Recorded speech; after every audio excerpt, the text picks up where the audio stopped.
Cancer వైద్యానికి సంబంధించి ఒక ముఖ్యమైన సూచన ఏంటంటే, అంటే నా డైట్ రిలేటెడ్ కాదు ఇది. అలోపతి ట్రీట్మెంట్లో నేను మద్రాసులో అడయార్ క్యాన్సర్ హాస్పిటల్ చాలా ఫేమస్. ఒక రకంగా చెప్పాలంటే ఇండియాకే తలమానిక లాంటిది అది. ఒక మంచి ఆశయంతో పెట్టిన సంస్థ అది. నేను 90ల్లో ఉన్నప్పుడు నేను 1990లో మొట్టమొదటిసారి అక్కడ నా ఫస్ట్ బ్లడ్ డొనేషన్ అక్కడ చేశాను. ఆ తర్వాత ఒక పెద్ద మూమెంట్ లాగా నేను అక్కడ మద్రాసులో చదువుకున్న స్టూడెంట్ రోజుల్లో రెగ్యులర్గా బ్లడ్ అవసరం అక్కడ ఉండేది కాబట్టి బ్లడ్ ఇచ్చేవాడిని. కొంత అనుబంధం నాకు అలా ఉంది బాగా అడయార్ క్యాన్సర్ ఇన్స్టిట్యూట్లో. అక్కడ కావాలన్నప్పుడు నాకు చెప్పడం, నేను అందరు స్టూడెంట్స్ నుంచి అరేంజ్ చేసి ఇవ్వటం అలా చేసేవాడిని. అక్కడ ఏం జరుగుతుందంటే, నేను అబ్జర్వ్ చేసి చెప్తున్నాను, అంటే అది అడయార్ కోసమని కాదు, ప్రతి చోట అదే వర్తిస్తుంది, మిగిలిన చోట కూడా అలానే జరుగుతాయి. క్యాన్సర్లో మన టైప్ ట్రీట్మెంటు, ఆహార విధానంలో ట్రీట్మెంట్ ఎలా ఉంటుందంటే, ఇక్కడ అలోపతికి నాకు ఒక భావజాలం తేడా ఉంది. మన టైప్ విధానంలో ఏం జరుగుతుందంటే, నా కాన్సెప్టు ఇమ్యూనిటీని ఆహారం ద్వారా చికిత్సలో భాగంగా ఇమ్యూనిటీని బలంగా పెంచి క్యాన్సర్ అనే రోగాన్ని ఎదుర్కొనేట్టు చేసే విధానం నాది. సేమ్ టైం క్యాన్సర్కి ఆహారమైన గ్లూకోజ్ని అందనీయకుండా ఇమ్యూనిటీని బలోపేతం చేసి మన ఇమ్యూన్ సిస్టమ్ని డెవలప్ చేయడం ద్వారా తగ్గించే పద్ధతి నాది. అలోపతి విధానం ఏంటంటే, నికృష్టపు మందులు స్టార్డాట్ ఐమ్యాబ్ లాంటి హై పవర్ స్టెరాయిడ్స్ కొట్టి ఒంట్లో ఉండే ఇమ్యూనిటీ మొత్తం చంపేసి వాడు చెప్పాలంటే ఒక చెత్త మెకానిజంలో పడేస్తారు. అలా మనం అణి చేద్దామని ఒక రకంగా చెప్పాలంటే అదొక ఫెయిల్యూర్ ఎత్తుగడ. సో ఈ భావజాలంతో అలోపతి వాళ్ళు ఉంటారు. అందుకే మీరు చూస్తే లుకేమియా క్యాన్సర్ కానీ ఇలాంటి వాటిలో వాళ్ళు ట్రీట్మెంట్లు చేసిన ప్రోటోకాల్లో చేసినప్పుడు వాళ్ళ ఇమ్యూనిటీ మొత్తం చచ్చిపోతుంది. వీళ్ళని ఒక రకంగా ఐసోలేషన్లో ఉంచుతారు. ఇప్పుడు పిల్లల్లో జరిగినా పెద్దవాళ్ళలో జరిగినా వాళ్ళు ఏంటంటే చాలా జాగ్రత్తలు తీసుకోవాలి. చుట్టాలు ఎవరు పడితే వచ్చి పలకరించడానికి వెళ్ళలేదు. ఒక కరోనా పేషెంట్ వస్తే ఎంత భయపడాలో అంతకు 100 రెట్లు వాళ్ళు భయపడాలి. కొత్త మనుషులను చూసినా, కొత్త వాతావరణం చూసినా అలా ఉంచి ఒక కేర్ఫుల్ ఎన్విరాన్మెంట్ ఉంచాలి. ఒక రకంగా చెప్పాలంటే వాళ్ళు ఏం చేస్తారంటే, క్యాన్సర్కి మందులు ఇవ్వడం ద్వారా ఒక మనిషిని టెంపరీ హెచ్ఐవి పేషెంట్లో మార్చేస్తారు. అంటే ఇమ్యూనిటీ అంతా చంపేస్తారు. హెచ్ఐవిలో కూడా జరిగేది అదే కదా. అలా మార్చినప్పుడు ఏం జరుగుతుందంటే, ఏ చిన్న తేడా జరిగినా వాళ్ళ మీద తీవ్రమైన ప్రభావం చూపిస్తుంది. ఉదాహరణకు ఫంగల్ ఇన్ఫెక్షన్ వచ్చిందంటే తగ్గదు, ఒక వైరల్ ఇన్ఫెక్షన్ వచ్చిందంటే అరిసిగి పెట్టిన గింజుకోవాల్సింది. అదే మామూలు వాళ్ళు కూరినే తగ్గుతుంది. సో అడయార్లో నేను చూసింది ఏంటంటే, చాలా పెద్దదవటం, పెద్ద వ్యవస్థ అవటం, కొంచెం సర్వీస్ ఓరియంటెడ్గా కూడా ఉండటం చేత ఏం చేస్తారంటే, చాలా దేశవ్యాప్తంగా చాలామంది క్యాన్సర్ పేషెంట్లు అక్కడ చికిత్స కోసం వస్తారు. వాళ్ళతో పాటు వచ్చిన బంధువులకి వాళ్ళు నెలల తరబడి అక్కడ ఉండాల్సి వస్తుంది. కొన్ని కీమోథెరపీ సెట్ ఇస్తారు కాబట్టి పొద్దున ట్రైన్ ఎక్కి తిరగలేరు కదా, అక్కడే ఉండాల్సి వస్తుంది. వీళ్ళు అలా ఉండటం కోసం కొన్ని దశాబ్దాల తరబడి అడయార్ ఆ చుట్టుపక్కల ప్రాంతాల్లో మ్యాన్షన్ లాగా పెట్టేసేసి అక్కడికక్కడ ఈ పేషెంట్ల కోసమే ప్రత్యేకమైన మెస్సులు, అలానే డామ్స్ లాంటివి చేసినాయి. ఎక్కువ మంది పేద వర్గాల రావడం చేత ఏంటంటే, డబ్బున్న వేరే హాస్పిటల్కి వెళ్తారు. వాళ్ళకి కొంచెం లో స్టాండర్డ్స్లో అక్కడ ఉండే ఫెసిలిటీస్ ఉంటాం. చాలా అసలు హైజీన్ అనే మాటకి చాలా దూరంగా ఉంటుంది ఆ ఎన్విరాన్మెంట్ అంతా. వాళ్ళు హాస్పిటల్లో ట్రీట్మెంట్ తీసుకున్నాక ఆల్మోస్ట్ పాపం నడిచే వెళ్తూ ఉంటారు. ఆ పక్కన ఉండే సందుల్లో కాటు లేదా ఆటో ఎక్కి వెళ్ళినా ఈ లోపే ఎక్స్పోజ్ అయిపోతారు. అసలు అక్కడికి వెళ్తే ఉండే ఫుడ్ కానీ, ఆ క్యాంటీన్లు కానీ, ఆ వాతావరణం, ఆ రూమ్లో ఉండే షేరింగ్స్, ఆ డ్రైనేజీ, ఆ దోమలు, మొత్తం అన్హెల్తీ ఎన్విరాన్మెంట్. వీడు క్యాన్సర్ తగ్గడం అనేది పక్కనట్టండి, ఆ ట్రీట్మెంట్ మూలన వాడు వల్ల కూడా కాదు, కొన్నాళ్ళు పోస్ట్ పోన్ చేయగలరు అంతే. ఈ విలోపు వాడు సైడ్ ఎఫెక్ట్లతో విపరీతంగా సఫర్ అవుతారు.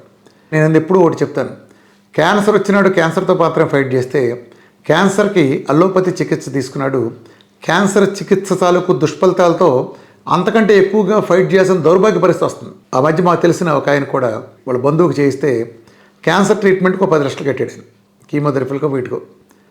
కానీ క్యాన్సర్ తర్వాత ఇమ్యూనిటీ పడిపోవడంతో ఎంత ఐసోలేషన్లో ఉంచినా ఫంగల్ ఇన్ఫెక్షన్ వస్తే ఆ ఫంగల్ ఇన్ఫెక్షన్ తగ్గడానికి 20 లక్షలు అయింది, అయినా తగ్గల. చివరికి కొబ్బరి నూనె పెట్టిస్తే దాన్ని జోడిస్తే కానీ తగ్గని పరిస్థితి వచ్చింది.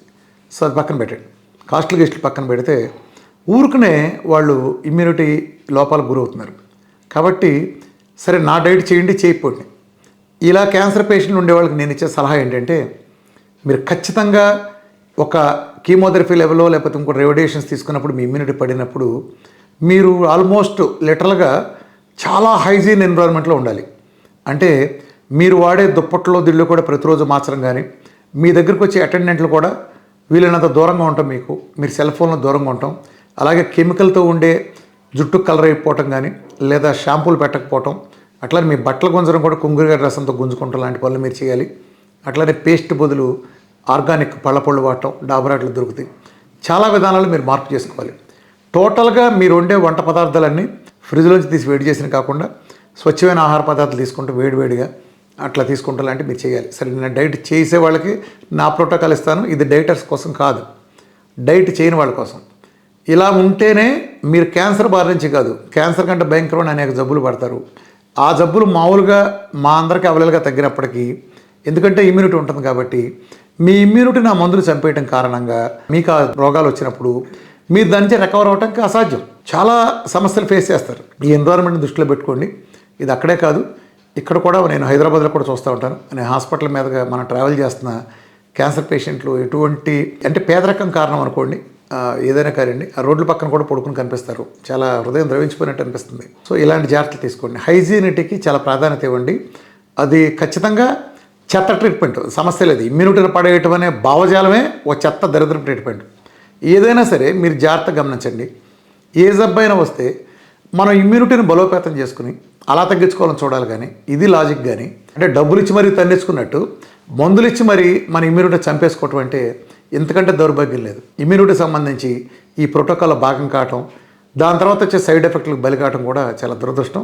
కాబట్టి ఈ హైజీన్ సంబంధించిన జాగ్రత్తలన్నీ కూడా ఆ హాస్పిటల్ వాళ్ళు కూడా, డాక్టర్లు కూడా, వీళ్ళు ఎక్కడి నుంచి వస్తున్నారు, ఎన్విరాన్మెంటు, ఎంత జాగ్రత్తలు తీసుకోవాలి మీకు ఇంకా తెలియదు. ఆటోల్లో కూడా వచ్చిన ప్రాబ్లం వస్తుంది. ఒక హాస్పిటల్లో నేను అబ్జర్వ్ చేశాను, చిన్నపిల్లలు సంబంధించిన హాస్పిటల్లో వాళ్ళు ఇమ్యూనిటీ ట్రీట్మెంట్ ఇస్తున్నారు. ఇచ్చిన తర్వాత వాళ్ళు తిరిగి వెళ్ళేటప్పుడు జనరల్ ఓపీ ఉండే రూమ్లోంచి, అంటే అక్కడ ఉండే రిసెప్షన్ మీదగా రావాల్సి వస్తుంది.